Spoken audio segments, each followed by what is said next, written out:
السلام علیکم ویورز، ہمارے چینل پر خوش آمدید۔ میرا تعلق بہاولپور کے قریب ایک گاؤں سے تھا، لیکن عرصہ پہلے ہی میں گاؤں سے شہر آ گیا تھا، کیونکہ اس کے پیچھے بھی بہت بڑی وجہ تھی۔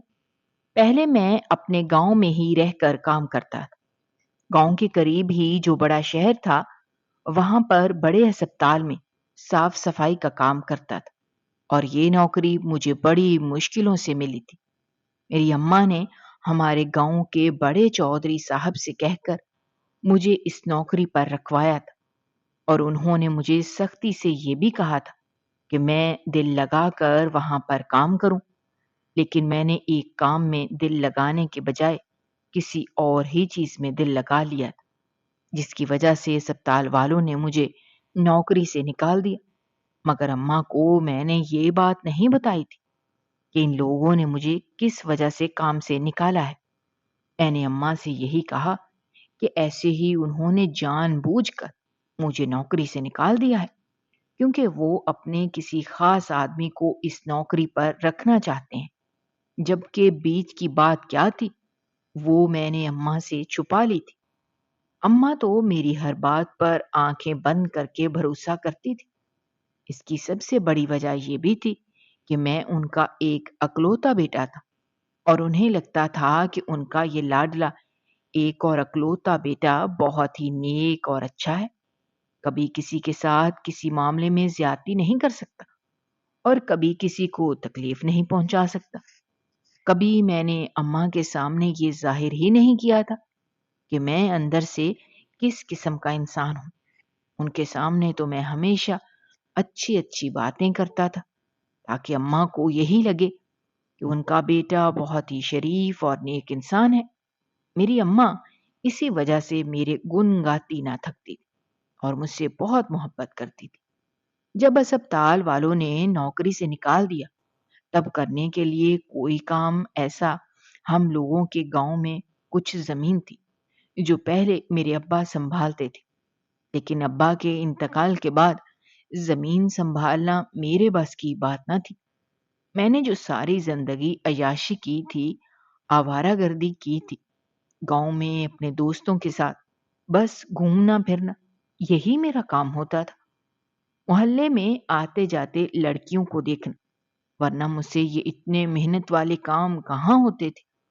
میری اماں نے کبھی مجھے روک ٹوک نہیں کی تھی، یہ سوچ کر کہ میں ان کا اکلوتا بیٹا ہوں، اسی لیے وہ میری ہر خواہش کو پورا کرتی تھی، اور انہوں نے بچپن میں کبھی میرے اوپر کسی معاملے میں سختی نہیں کی تھی۔ یہاں تک کہ ابا مجھے پڑھنے کے لیے اسکول بھیجتے تھے، اور میں اسکول سے بھاگ کر واپس آ جاتا، سارا دن اپنے دوستوں کے ساتھ کھیلتا رہتا تھا۔ میرے ابا بہت سمجھایا کرتے تھے اماں کو بھی کہ وہ مجھے سمجھائیں، تاکہ میں تھوڑا بہت پڑھ لکھ جاؤں، میرا مستقبل سنور جائے گا۔ شروع میں تو ابا اسکول سے واپس بھاگ کر آنے پر مجھے مارتے بھی تھے، لیکن اماں مجھے ہر بار بچا لیتی تھی۔ یہ کہتی تھی کہ ان کا ایک ہی تو بیٹا ہے، اور وہ اپنے بیٹے پر کسی قسم کا کوئی بوجھ نہیں ڈالنا چاہتی۔ ان کا بیٹا جیسے چاہے گا ویسے ہی ہوگا۔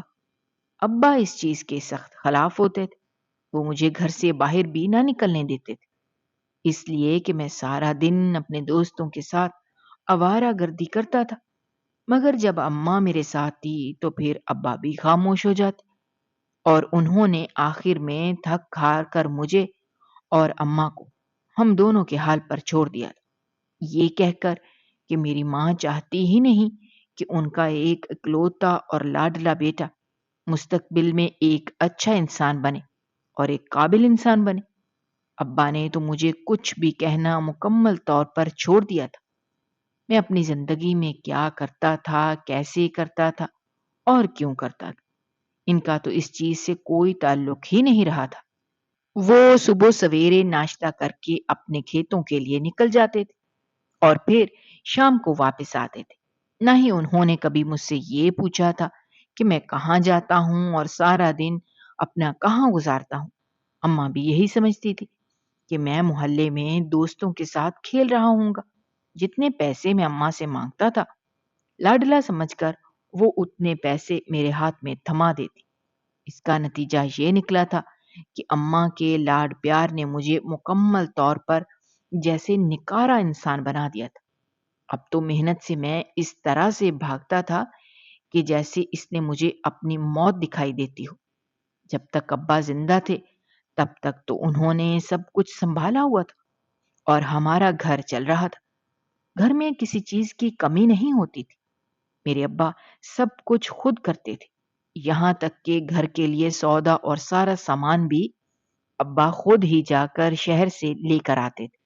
لیکن پھر اچانک سے ہی ابا کی طبیعت بہت زیادہ خراب ہو گئی تھی۔ وہ شہر سے جا کر ہسپتال سے دوا بھی لے کر آئے تھے، لیکن اس سے بھی کچھ فرق نہ پڑا۔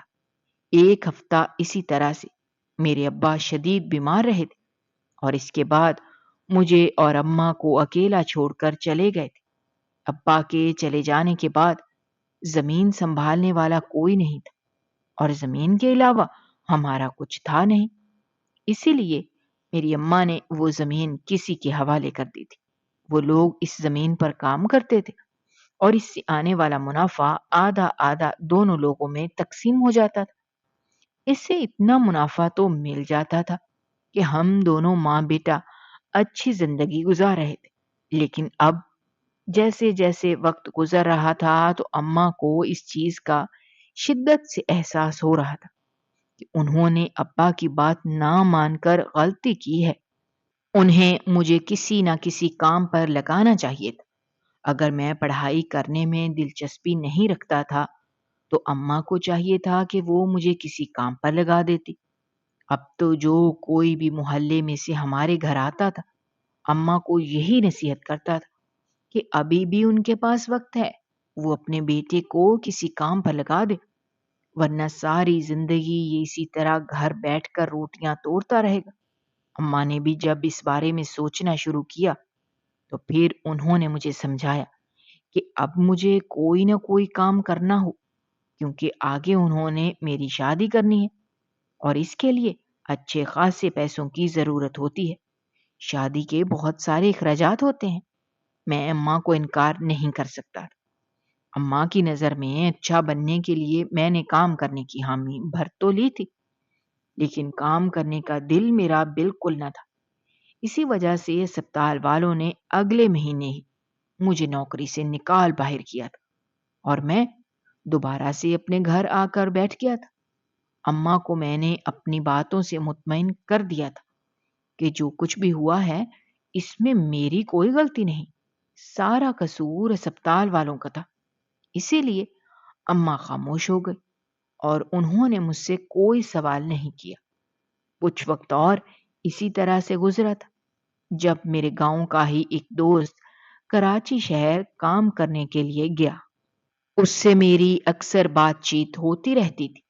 جب اس نے مجھے بتایا کہ شہر بہت بڑا ہے اور وہاں پر بہت سارے کام ہیں، میں بھی وہاں پر آ جاؤں، اور ویسے بھی وہاں پر تو دیکھنے کے لیے بہت ہی خوبصورت لڑکیاں ہوتی ہیں۔ میرا تو سارا وقت ہی ایسے لوگوں میں گزرا تھا اور میرا سارا دھیان تو انہی چیزوں میں لگا رہتا تھا۔ اسی لیے یہ بات سنتے ہی میں نے شہر جانے کا فیصلہ کیا۔ جب میں نے اماں کو یہ بات بتائی تو پہلے تو وہ میری بات سن کر پریشان ہو گئی۔ وہ مجھے اپنے سے اتنی دور نہیں بھیجنا چاہتی تھی، لیکن پھر میں نے انہیں کسی نہ کسی طریقے سے اس بات پر راضی کر ہی لیا تھا، یہ کہہ کر کہ وہاں جاؤں گا، اچھا کام مل جائے گا، اچھا کماؤں گا تو میری اور اماں یہ ہم دونوں کی زندگی بدل جائے گی، اور اب ویسے بھی ساری زندگی میں اس کام میں بیٹھ کر اپنی زندگی ضائع نہیں کر سکتا، مجھے کچھ نہ کچھ تو کرنا ہی ہے۔ اماں نے مجھے دعا دی تھی، میری کامیابی کے لیے دعائیں کی تھی اور مجھے شہر جانے کی اجازت دے دی تھی۔ شہر آ کر میں نے اپنے دوست سے ملاقات کی تھی جب اس نے مجھے ایک ہسپتال میں ملازمت دلوائی۔ پڑھائی لکھائی تو میں نے کی نہیں تھی، اسی لیے اسپتال میں مجھے جو کام ملا تھا وہ صاف صفائی کا کام تھا، اور میں اس اسپتال میں کام کرنے کے لیے فوراً تیار ہو گیا تھا، کیونکہ وہ شہر کا سب سے بڑا اور اچھا اسپتال تھا۔ وہاں پر شہر کی امیر ترین لوگ آتے تھے، جن میں بہت ہی خوبصورت لڑکیاں بھی ہوتی تھیں۔ میں صفائی کے ساتھ ساتھ ان لڑکیوں پر بھی نظر رکھتا تھا اور انہیں دیکھ کر ہی خوش ہوتا رہتا تھا، اور اسی طرح سے کام میں بھی میرا تقریباً دل لگ ہی گیا تھا۔ میں نے کچھ مہینے وہاں پر کام کیا تھا۔ جب میرے پاس کچھ پیسے جمع ہو گئے تھے تو میں نے سوچا کہ کیوں نہ اماں کو بھی اپنے پاس یہیں بلا لو، کیونکہ وہ اکثر فون پر جب بھی مجھ سے بات کرتی تھی تو کافی اداس ہوتی تھی، مجھے بہت یاد کرتی تھی اور مجھے واپس بلاتی تھی۔ لیکن اب جب کہ میرا یہاں پر کام اچھا لگ گیا تھا اور میں اپنے کام کو خوشی خوشی کرتا بھی تھا، ایسے میں یہ کام چھوڑ کر واپس نہیں جانا چاہتا تھا۔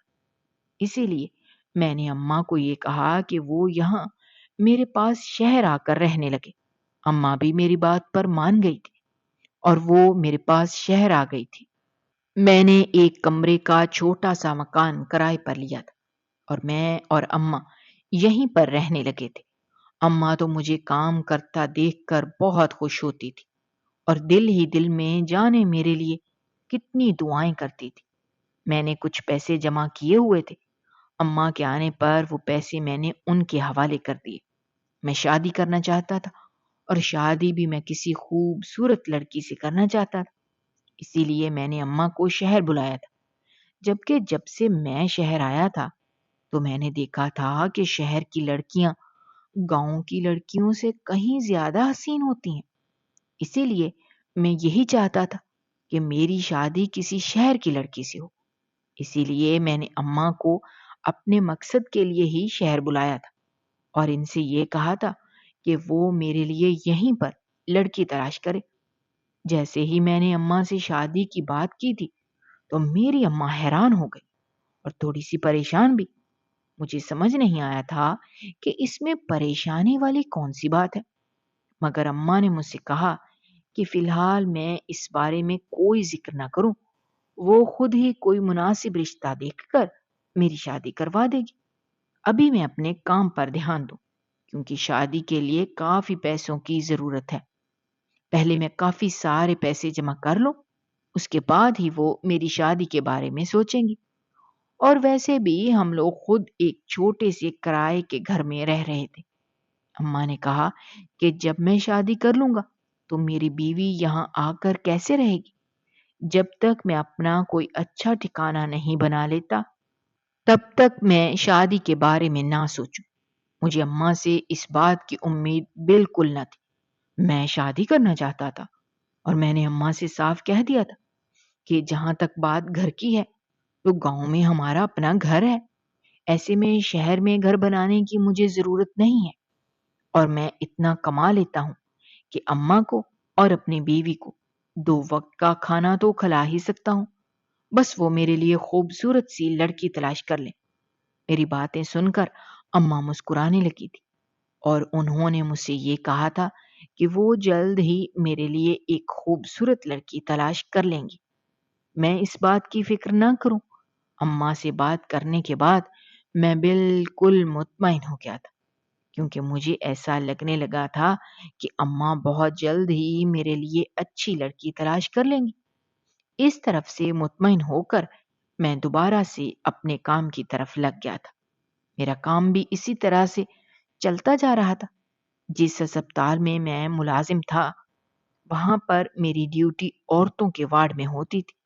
وہاں پر بہت ہی خوبصورت عورتیں آتی تھیں اور میں ان کو دیکھتا رہتا تھا، اور اسی طرح سے شروع میں تو میں صرف انہیں دیکھتا تھا، لیکن وقت گزرنے کے ساتھ میرے اندر کا شیطان مجھے بڑھاوا دیتا گیا، اور اب اس طرح سے ہونے لگا تھا کہ ان عورتوں کو دیکھ کر میری نیت خراب ہو جاتی۔ میں وہاں آنے والی ساری عورتوں کو بری نظر سے دیکھتا تھا، لیکن ابھی تک مجھے ایسا موقع نہیں ملا تھا کہ میں اپنا مقصد پورا کر سکتا۔ میں موقع کی تلاش میں تھا، لیکن جب بھی میں وہاں پر موجود کسی عورت کے قریب جانے کی کوشش کرتا تھا تو کوئی نہ کوئی وہاں آ جاتا تھا۔ اکثر تو ایسا ہوتا تھا کہ جو بھی عورتیں وہاں آتی تھیں ان کے ساتھ کوئی نہ کوئی موجود ہوتا تھا۔ اسی لیے مجھے ابھی تک موقع نہیں ملا تھا اور میں اپنے مقصد کو حاصل نہیں کر پایا تھا، لیکن میری ہر وقت نظر رہتی تھی کہ کب مجھے موقع ملے اور میں اپنا مقصد پورا کروں۔ اور اس کے بعد میں نے یہی سوچا تھا کہ میں اسپتال چھوڑ دوں گا، کہیں اور جا کر کام کرنے لگوں گا، کیونکہ اس وقت میرے دل و دماغ میں بری چیزوں نے اس قدر اپنا قبضہ جمایا ہوا تھا کہ میں صحیح اور غلط کی پہچان مکمل طور پر بھول گیا تھا۔ ہر وقت میرے ذہن میں صرف ایک ہی چیز چلتی رہتی تھی کہ بس مجھے اپنا مقصد پورا کرنا ہے اور اس کے بعد خاموشی سے یہاں سے نکل جانا ہے۔ اسی لیے میں کسی اور چیز کے بارے میں سوچتا ہی نہیں تھا۔ یہ چیز سوچتا ہی نہیں تھا کہ جو کچھ میں سوچ رہا ہوں وہ کس قدر غلط تھا۔ میں بس یہ سب کچھ کرتا جا رہا تھا، بنا کچھ سوچے اور بنا کچھ سمجھے۔ مجھے نہیں معلوم تھا کہ اماں نے میرے رشتے کی بات چلائی بھی تھی یا نہیں، اور یہ بات کہاں تک پہنچی تھی۔ میں تقریباً پورا دن اور رات کو بھی یہیں پر کام کرتا تھا، صرف اور صرف اس وجہ سے تاکہ موقع تلاش کر سکوں، اور اسی موقع کی تلاش میں میں اپنا دن اور رات اسپتال میں ڈیوٹی کر کے گزار دیتا تھا۔ مجھے اچھی تنخواہ ملتی تھی، جبکہ اماں یہ سمجھتی تھی کہ میں پیسے کمانے کی خاطر یہ سب کچھ کر رہا ہوں تاکہ جلد از جلد پیسے جمع کر سکوں اور اماں میری شادی کروا سکے۔ لیکن وہ نہیں جانتی تھی کہ اس کے پیچھے میرا اصل مقصد کیا تھا۔ اگر انہیں میری حقیقت معلوم ہو جاتی تو یقیناً وہ مجھے ایک منٹ بھی اس جگہ کام نہ کرنے دیتے۔ ایک دن اسی طرح سے میں اپنے گھر گیا تو اماں بہت خوش دکھائی دے رہی تھی۔ وہ خوشی خوشی میرے قریب آئی اور انہوں نے مجھ سے کہا کہ ان کے پاس میرے لیے بہت ہی اچھی خبر ہے۔ انہوں نے میرے لیے ایک بہت اچھی اور خوبصورت لڑکی تلاش کر لی، اور اب وہ بہت جلد اس سے بہو بنا کر اپنے گھر بھی لے آئیں گی۔ میں اس وقت اماں کی باتوں پر زیادہ دھیان نہیں دے رہا، کیونکہ مجھے تھوڑی دیر میں ہی اپنے کام پر جانا تھا۔ اسی لیے میں اپنے کام کی تیاری میں لگا ہوا تھا۔ جب اماں مجھے یہ سب کچھ بتا رہی تھی تو میں ہوں ہاں میں ان کی باتوں کے جواب دیتا رہا، اور میں نے ان سے یہی کہا کہ جیسے انہیں مناسب لگتا ہے وہ کر سکتی ہیں۔ اماں میری بات سن کر اور خوش ہو گئی تھی کہ میں نے سارے فیصلے انہی کے حوالے کر دیے تھے کہ وہ جیسے مناسب سمجھیں ویسے کر لیں۔ میں اماں سے کہہ کر اپنے کام پر چلا گیا تھا۔ مجھے نہیں معلوم تھا کہ اماں نے کس کے ساتھ میرا رشتہ طے کیا تھا اور کس کے ساتھ وہ میری شادی کروانا چاہ رہی تھی۔ مجھے اس بارے میں کچھ بتانا تھا، اور نہ ہی میں نے اماں سے یہ کہا تھا کہ مجھے اس لڑکی کو دیکھنا ہے، کیونکہ میرا ان چیزوں کی طرف دھیان ہی نہیں تھا۔ میرا دھیان تو آج کل کسی اور طرف ہی تھا۔ میرا گھر بہت کم جانا ہوتا تھا، تھوڑا تھوڑا وقت نکال کر میں گھر جاتا تھا، اور میں گھر صرف سونے کے لیے جاتا تھا۔ چند گھنٹے میں سوتا اور دوبارہ سے اپنے کام پر واپس آ جاتا۔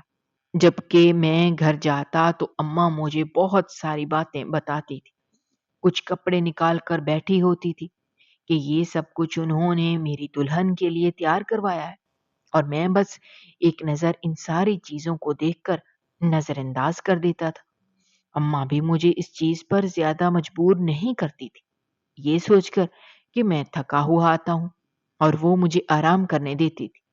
لڑکیوں کے چکر میں ہی صحیح، لیکن میں کام کرتا تھا، اور اب تو میں نے اوور ٹائم بھی کرنا شروع کر دیا تھا، جس سے مجھے اچھے خاصے پیسے مل رہے تھے۔ میں نے کافی پیسے جمع کر لیے تھے۔ جب بھی تنخواہ ملتی تھی تو اماں کے ہاتھ میں لے جا کر رکھ دیتا، اور جانے وہ ان پیسوں سے میری شادی کے لیے کون کون سی تیاریاں کر رہی تھی۔ مجھے تو یہ بھی معلوم نہیں تھا کہ انہوں نے کون سی لڑکی میرے لیے پسند کی ہے اور وہ کب میری شادی کرنے کا ارادہ رکھتی ہیں۔ ایک دن اسی طرح سے میں اسپتال میں ہی اپنا کام کر رہا تھا۔ جب میں عورتوں کے وارڈ میں اپنا کام کرنے کے لیے گیا تو میں نے دیکھا کہ ایک لڑکی بے ہوش پڑی ہے۔ وہ لڑکی دیکھنے میں بے حد خوبصورت تھی، جبکہ اس کے ساتھ بھی وہاں پر کوئی نہیں تھا۔ اور نہ ہی اس وقت اس وارڈ میں کوئی اور موجود تھا۔ وہ اکیلی ہی تھی اور تھی بھی بہت خوبصورت۔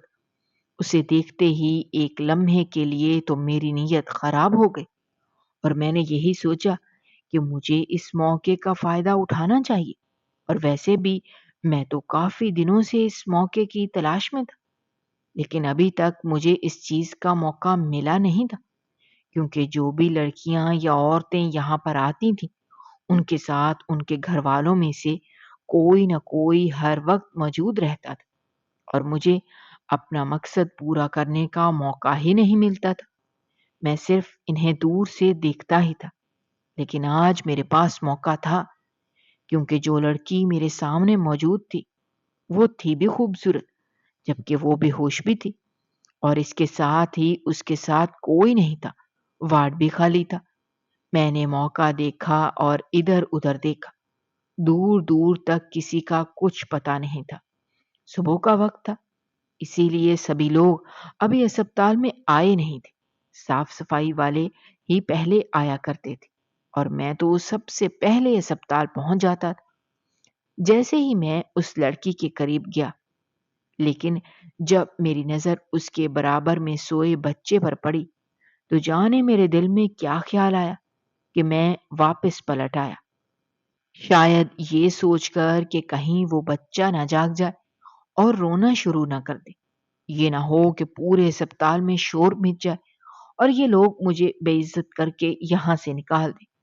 یہی سوچ کر میں خاموشی سے واپس آ گیا، اور اس دن کے بعد میں نے اماں کے کہنے پر کام کرنا تھوڑا کم کر دیا تھا۔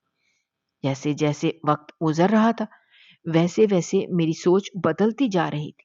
میں جو یہاں آنے والی تمام عورتوں کو بری نظر سے دیکھتا تھا، لیکن اب جس دن سے میں نے اس لڑکی کو دیکھا تھا جو کہ بہت ہی خوبصورت تھی، اور اس کے ساتھ اس چھوٹے بچے کو دیکھا تھا، اس دن کے بعد سے میں بہت بے چین سا ہو گیا تھا۔ اس لڑکی کا چہرہ ایک لمحے کے لیے بھی میری آنکھوں سے اوجھل نہیں ہوتا تھا، اور جب بھی اس کا چہرہ میری آنکھوں کے سامنے آتا تھا تو مجھے عجیب سی بے چینی اور گھٹن محسوس ہونے لگتی تھی۔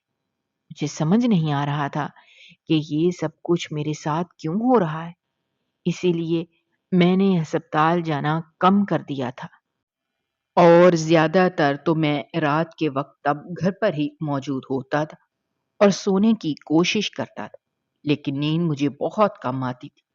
میری حالت ایسی کیوں تھی مجھے کچھ سمجھ نہیں آ رہا تھا، جبکہ اماں گھر میں میری شادی کی تیاریاں کر رہی تھی۔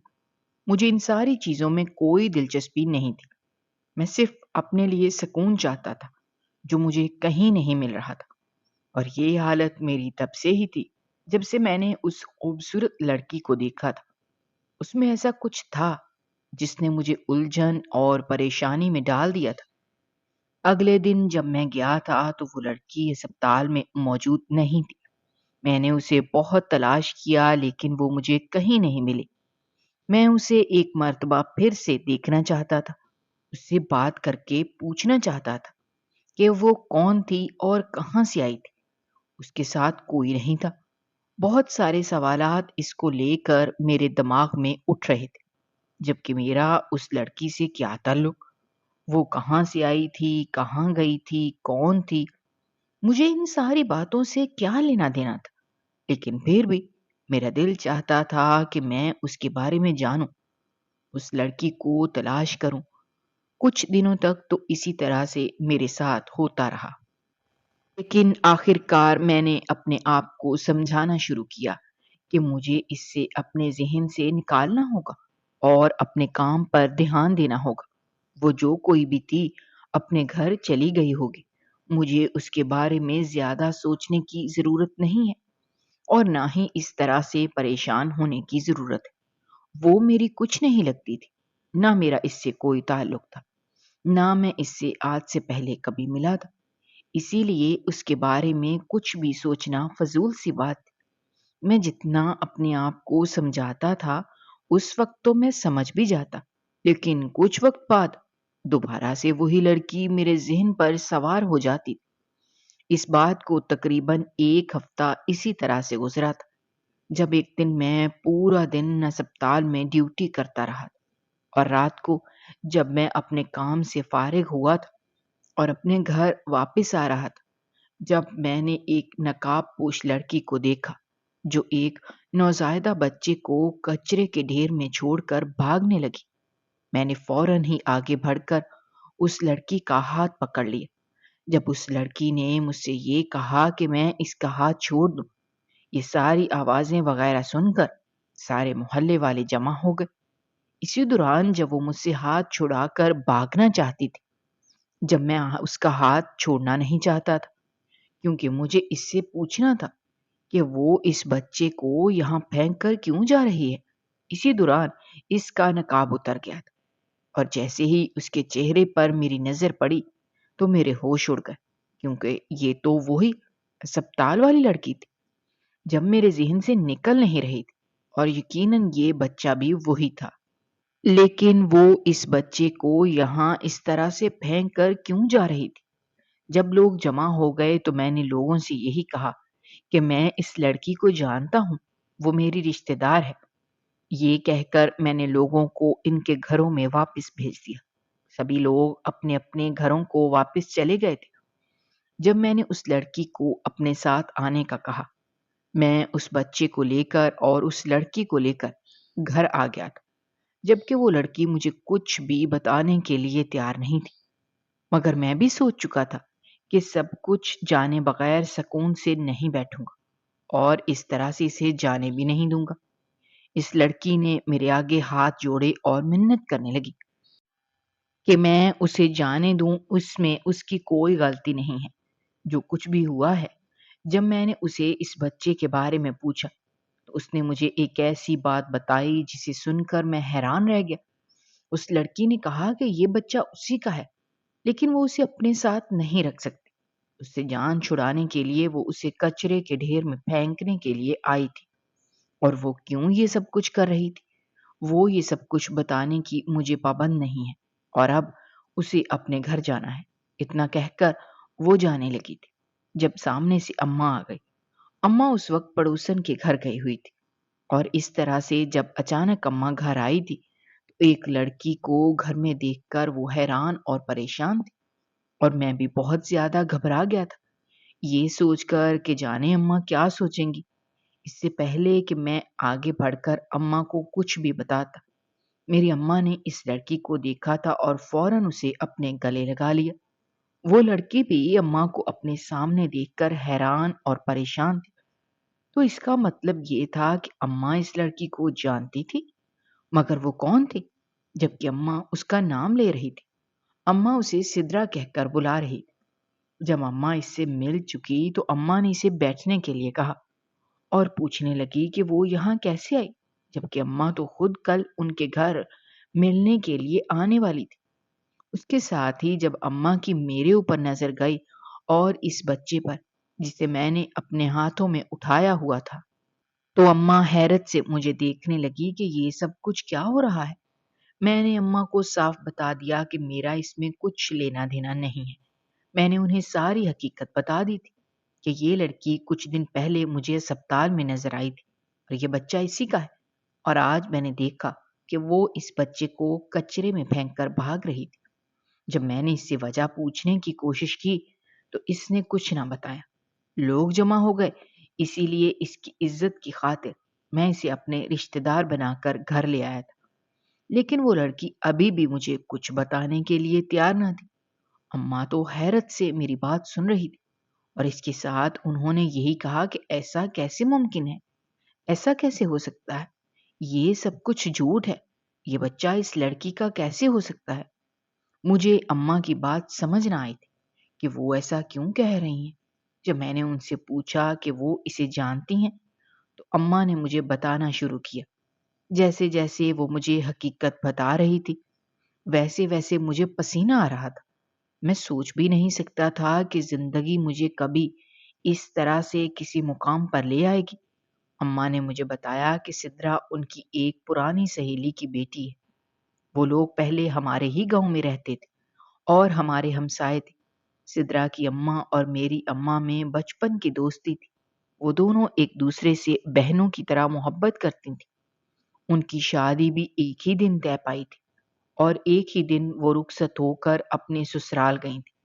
سدرا کے والد شہر میں نوکری کرتے تھے، اسی لیے جب اس کی اماں کی شادی ہوئی تھی تو اس کے 2 سال بعد ہی وہ بھی شہر آ گئی تھی۔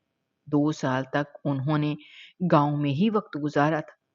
جب میں اپنی اماں کی گود میں آیا تھا تو اس وقت اماں نے یہی سوچا تھا کہ ان کی سہیلی کے گھر اگر بیٹی پیدا ہو گئی تو وہ اسے اپنی بہو بنائیں گے۔ وہ اس کے لیے بہت دعائیں کرتی تھی کہ ان کی سہیلی کے گھر بیٹی ہو، اور اللہ نے ان کی دعا سن لی تھی۔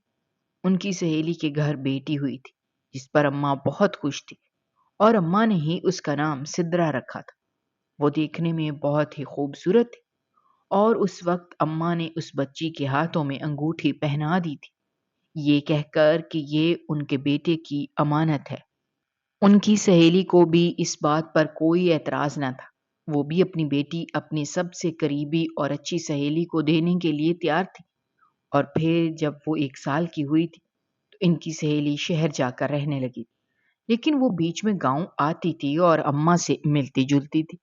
جب ان کی بیٹی 4 سال کی تھی اور میں صرف 5 سال کا تھا، اس وقت جب وہ ملنے کے لیے گاؤں آئی تھی تو اماں نے ان سے اس بات کی ضد کی تھی اور فرمائش کی تھی کہ وہ اپنی بیٹی کا نکاح مجھ سے کر دیں، کیونکہ جب سے ان لوگوں نے شہر جا کر رہنا شروع کیا تھا، اماں کے دل میں شکوک و شبہات تھے کہ کہیں ان کی سہیلی یا ان کا شوہر اس بات سے بدل نہ جائیں، اور اماں ایسا بالکل نہیں چاہتی تھی۔